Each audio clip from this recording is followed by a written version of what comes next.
Genesis chapter 32.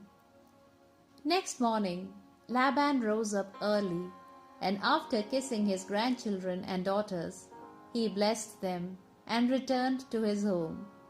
As for Jacob, he went on his way, and angels of God met him.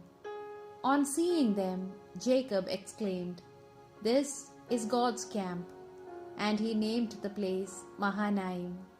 And going on his way, he sent messengers ahead of him to his brother Esau in the land of Seir, the country of Edom.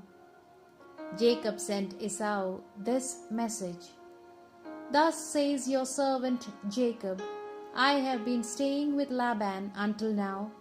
I have oxen, asses, flocks, men servants, and maid servants. I have sent to tell you this, my lord, that you may receive me kindly." The messengers returned and said to Jacob, "We went to your brother Esau, and he is already coming to meet you with 400 men." Jacob was full of fear and distressed. He then divided the people with him and the flocks, the herds, and camels into 2 camps, thinking, "If Esau attacks one camp, the other will escape."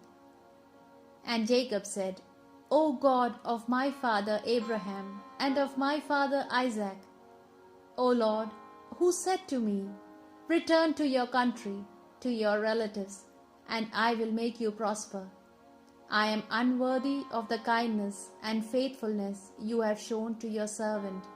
For with only my staff I crossed the Jordan, and now I have enough to form 2 companies. Deliver me from the hands of my brother Esau, for I am afraid of him. He may come and kill us all, even the mothers and their children. Yet it was you who said, 'I will be good to you, and make your descendants like the sand on the seashore, so many that they cannot be counted.'" So Jacob spent the night there. Then he took from what he had with him a present for his brother Esau: 200 she-goats and 20 he-goats, 200 ewes and 20 rams, 30 camels in milk and their calves, 40 cows and 10 bulls, 20 she-asses and 10 male donkeys.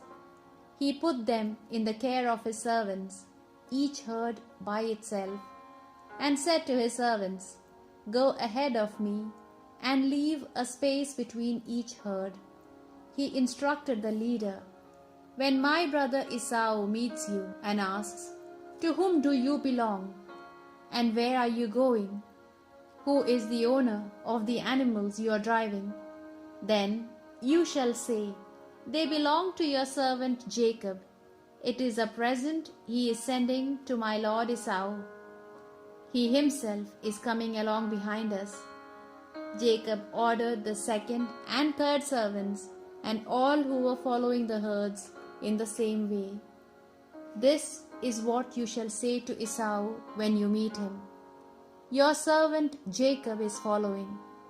For he thought to himself, "I may pacify him with the present I sent ahead, so that when I meet him face to face, he may perhaps receive me kindly." So the present went ahead of him, while he himself spent that night in the camp. That same night Jacob got up, and taking his 2 wives, his 2 maidservants, and his 11 sons, crossed the ford of the Jabbok. He took them and sent them across the stream, and likewise everything he had, and Jacob was left alone. Then someone wrestled with him until daybreak. When he saw that he could not get the better of Jacob, he struck him in the socket of his hip and dislocated it as he wrestled with him. Then he said, "Let me go, for day is breaking."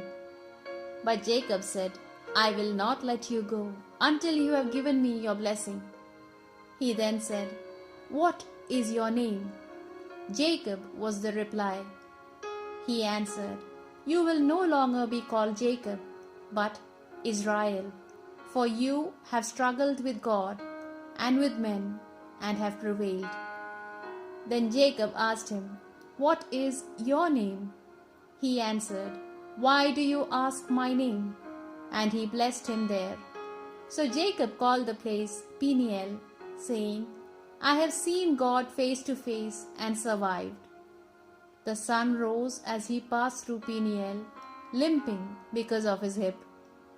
That is why, to this day, the Israelites do not eat the sciatic nerve which is in the hip socket, because the sciatic nerve in Jacob's hip had been struck.